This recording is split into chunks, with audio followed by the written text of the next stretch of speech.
হরে কৃষ্ণ। ভগবান শ্রীকৃষ্ণের কতগুলো বাঁশি ছিল?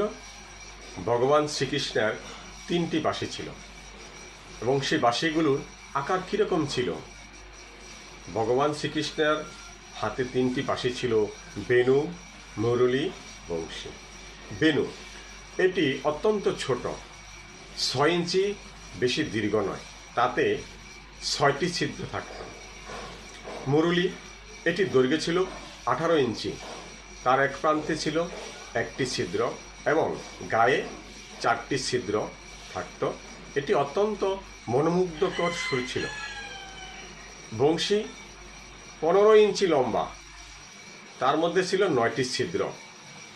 এই 3 রকম বাঁশি দিয়ে তিনি বাজাতেন এবং আমাদের মনুষ্যকুলকে ওনার বাঁশির শব্দ শোনাতেন। হরে কৃষ্ণ।